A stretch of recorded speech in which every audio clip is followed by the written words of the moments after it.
በስመ አብ ወወልድ ወመንፈስ ቅዱስ አሐዱ አምላክ አሜን። ይህንን መልእክት የምትሰሙ ሁላችሁም በያላችሁበት ሰላም እግዚአብሔር ይብዛላችሁ። የሰላም አምላክ ሁሉ እግዚአብሔር ስለዚች ዕለትና ሰዓት ክብርና ምስጋና ውዳሴና አምልኮ ለእርሱ ይሁን። እኔ ላደርገው የሰጠኸኝን ሥራ ፈጽሜ በምድር አከበርሁ። የዮሐንስ ወንጌል ምዕራፍ 17 ቁጥር 4 መድኃኒታችን ኢየሱስ ክርስቶስ በባሕርይ አባቱ በአብ ፊት የተናገረው ቃል ነው። የዮሐንስ ወንጌል ምዕራፍ 17 በተለይ የዳግም ትንሣኤ ዕለት ከቅዳሴ በኋላ የሚነበብ የወንጌል ክፍል ነው። ይህ ወንጌል ከተነበበ በኋላ በሊቃውንቱ ግብረ ዘወሀብከኒ ፈጸምኩ እየተባለ ይዘመራል። የቅዱስ ያሬድ አቡን የተሰኘውን ዝማሬ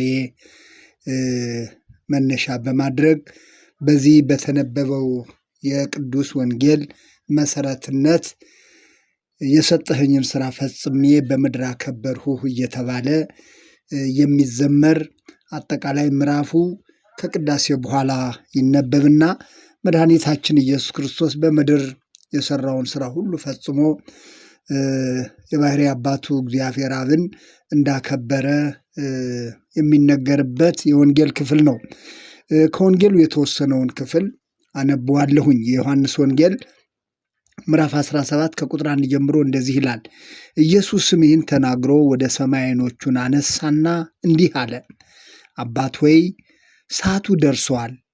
ልጅህ ያከብርህ ዘንድ በሥጋም ሁሉ ሥልጣን እንደሰጠኸው ለሰጠኸው ሁሉ የዘላለምን ሕይወት ይሰጣቸው ዘንድ ልጅህን አክብረው።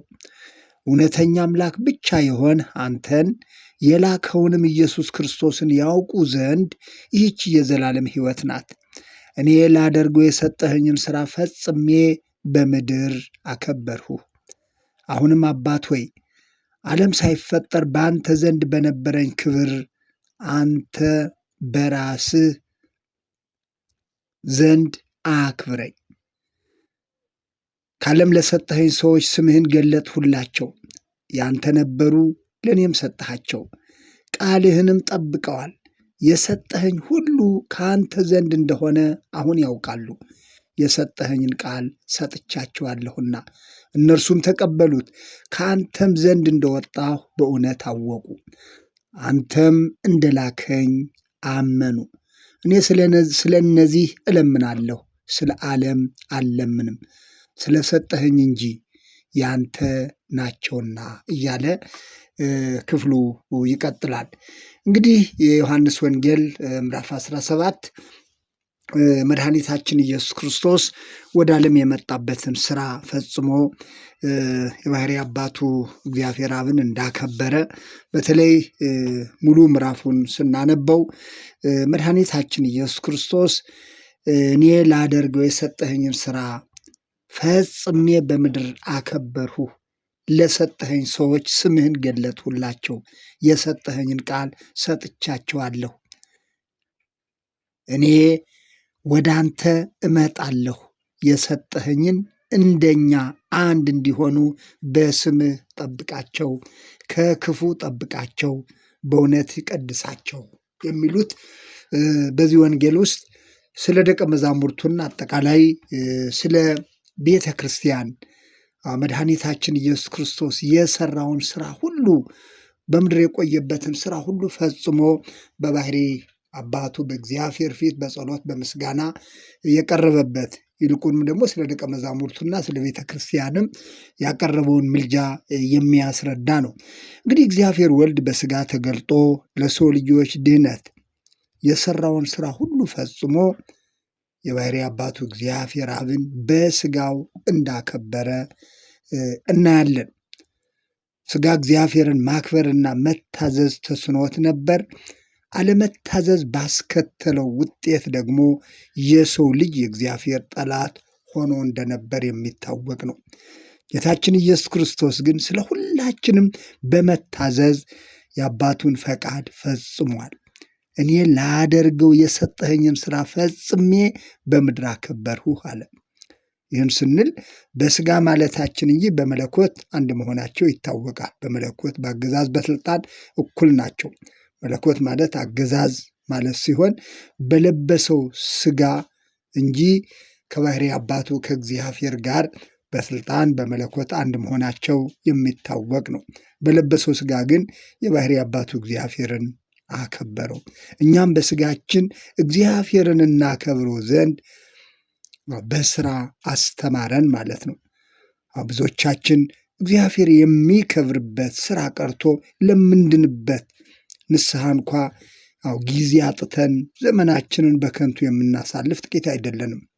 አንዳንዶቻችንም ክርስቲያን መንፈሳዊ የሚል ስም ብቻ ይዘን ለክርስትና የማይመጥን ማንነት ያለን እንደዚሁ ብዙዎች ነን። ክርስቶስ ያስተማረን ግን በምድር እያለን የእግዚአብሔርን ሥራ እንድንሰራ ነው።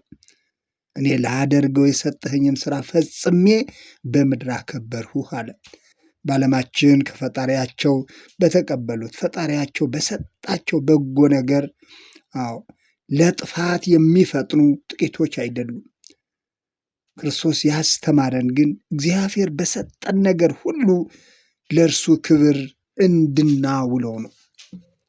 ዮሐንስ ወንጌል ምዕራፍ 17 የሚያስተምረን ይህንን ወገኖቼ፣ ክርስቶስ በሥጋ ተገልጦ በምድር ላይ የነበረበትን ሥራ ሁሉ ፈጽሞ እግዚአብሔር አብን አከበረው።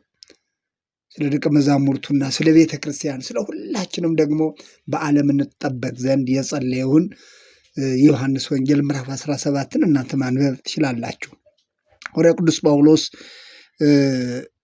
ከኢየሩሳሌም ጀምሬ እስከ እልዋሪቆን ድረስ እየዞርሁ የክርስቶስን ወንጌል ፈጽሜ ሰብኬአለሁ ይላል። ከኢየሩሳሌም ጀምሬ እስከ እልዋሪቆን ድረስ እየዞርሁ የክርስቶስን ወንጌል ፈጽሜ ሰበኩ ይላል። ሮሜ ምዕራፍ 15 ቁጥር 15ና 18ና 19 ላይ። ምክንያቱም የተሰጠው ሥራ የወንጌል ሰባኪነት ነበር። ወገኖቼ ለእኔና ለእናንተስ የተሰጠን ሥራ ምንድን ነው? በተሰጠን ሥራ በምድራዊ ቆይታችን አምላካችን እግዚአብሔር ይከብር ዘንድ የምንሰራው ሥራ ምንድን ነው ብለን ራሳችንን እንድናይ የክርስቶስ ትምህርትና ሕይወት ለእኔና ለእናንተ ትልቅ ትምህርት እንዳለው የሚታወቅ ነው። ሐዋርያው ጳውሎስ በተመሳሳይ ሁኔታ ለቆላስይስ ክርስቲያኖች በጻፈው መልእክትም ስለ እኔ እንደተሰጠኝ እንደ እግዚአብሔር መጋቢነት የእግዚአብሔርን ቃል ፈጽሜ እንድሰብክ እኔ የቤተ ክርስቲያን አገልጋይ ሆንሁ ነው የሚለው። የእግዚአብሔርን ሥራ የእግዚአብሔርን ቃል ፈጽሜ እንድሰብክ የቤተ ክርስቲያን አገልጋይ ሆንሁ ብሏል። ቆላስይስ ምዕራፍ 1 ቁጥር 25 ላይ ለእኔና ለእናንተ የተሰጠን ሥራ ምንድን ነው የሚለውን መድኃኒታችን ኢየሱስ ክርስቶስ እኔ ላደርገው የሰጠኸኝን ሥራ ፈጽሜ በምድር አከበርሁ እንዳለው ሐዋርያው ቅዱስ ጳውሎስን በተሰጠው አገልግሎት በተሰጠው የወንጌል ሥራ የወንጌል ሰባኪነት የተሰጠውን ሥራ በመፈጸም አምላኩ እግዚአብሔርን እንዳከበረው እኔና እናንተ በዕድሜያችን በሕይወታችን በዘመናችን በምድር እያለን የተሰጠን ስጦታ የተሰጠን ሥራ ምንድን ነው? የተሰጠንን ሥራ የተሰጠንን ነገር ስለ አምላካችን ለእግዚአብሔር ክብር አውለነዋል ወይ ብለን ራሳችን እንድናይ አገልግሎታችን እንድናይ ክርስትናችን እንድናይ መንፈሳዊነታችን እንድናይ እምነታችን እንድናይ ሕይወታችን እንድናይ መድኃኒታችን ኢየሱስ ክርስቶስ በሥራ ይህንን አድርጓል። አምላኬ ሆይ የሰጠኸኝን ሥራ ፈጽሜ አንተን አከብርሃለሁ የምንለው በምን እንደሆነ እግዚአብሔር በሰጠን ሥራ እርሱን ማክበር እንደሚገባ በተለይ በትንሿ ዘመናችን በትንሿ ዕድሜያችን መድኃኒታችን ኢየሱስ ክርስቶስ ከ33 ዓመት በላይ በምድር ሲቆይ ለሰው ልጆች መዳን ለአባቱ ለእግዚአብሔር አብ ክብር ብቻ እንደኖረ ይህ ደግሞ ለእኔና ለእናንተም ትልቅ ትምህርት መሆኑን ልናስተውል ያስፈልጋል። ራሱ ክርስቶስ እንደተናገረው ማንም ሊሰራ የማይችልባት ሌሊት ትመጣለች አለ። ማንም ሊሰራ የማይችልባት ሌሊት ትመጣለች። የዮሐንስ ወንጌል ምዕራፍ 9 ቁጥር 4 ላይ ወገኖቼ በምድራዊ ቆይታችን እግዚአብሔር በሰጠን ዕድሜ፣ እግዚአብሔር በሰጠን ጊዜ ለእግዚአብሔር ክብር ለእኛም ሰማያዊና መንፈሳዊ ዋጋ የምናገኝበትን ስራ እንድንሰራ ክርስቶስ ይህንን አስተማረ። ይህንን በተግባር አሳየ። እኔ ላደርገው የሰጠኸኝን ስራ ፈጽም ያለ በምድር አከበርሁ። አምላካችን እግዚአብሔርን ማክበር የሚገባን በምድር ነው። አምላካችን እግዚአብሔርን ማክበር የሚገባን በምድራዊ ቆይታችን ነው፣ አሁን ነው። ምክንያቱም ይህቺ የተሰጠችን ዕድሜያችን ከተወሰደች በኋላ ካበቃች በኋላ አምላካችን ለእግዚአብሔር የምንሰራው አንዳች ስራ የለም። ብዙ ሰው በዓለማችን እግዚአብሔር ብዙ ነገር አድርጎለት እግዚአብሔር ብዙ ነገር ሰጥቶት ከእግዚአብሔር ለተቀበለው ነገር ለአምላኩ ለእግዚአብሔር ክብር ዋጋ የማይሰጥ ዕድሜውንና ዘመኑን ሁሉ በከንቱ የሚያሳልፍ ስንት የሚያሳዝናል። በተለይ እንደ ክርስቲያን በክርስቶስ ደም በቤዛነቱ ድኛለሁ የምንል እንግዲህ ሳምንቱን ሁሉ ስንማር እንደሰነበተው ከስቅለት ጀምሮ በተለያየ መንገድ በተለያየ ሁኔታ ክርስቶስ ወደ ዓለም የመጣበት ጉዳይ ለእኛ መዳን እንደሆነ የተቀበለው መከራ ለእኛ መዳን እንደሆነ ለእኛ ለዘላለም ሕይወት እንደሆነ የአባቱን የእግዚአብሔር መንግሥት ሊያወርሰን እንደሆነ የእኛ ምድራዊ ቆይታችን ትንሽ እንደሆነች ትልቁ እግዚአብሔር ያዘጋጀልን ሰማያዊ መንግሥቱን እንደሆነ ክርስቶስ የሰራው ይህንን መንግሥቱን ሊያወርሰን እንደሆነ ስለዚህ ክርስቶስ በምድር የቆየበትን የአገልግሎት ዘመን ሰውን የማዳን ሥራ ሁሉ ሰራ ፈጸመና እኔ ላደርገው የሰጠኸኝን ሥራ ፈጽሜ በምድር አከበርሁህ አለ። በምድር አከበርሁህ።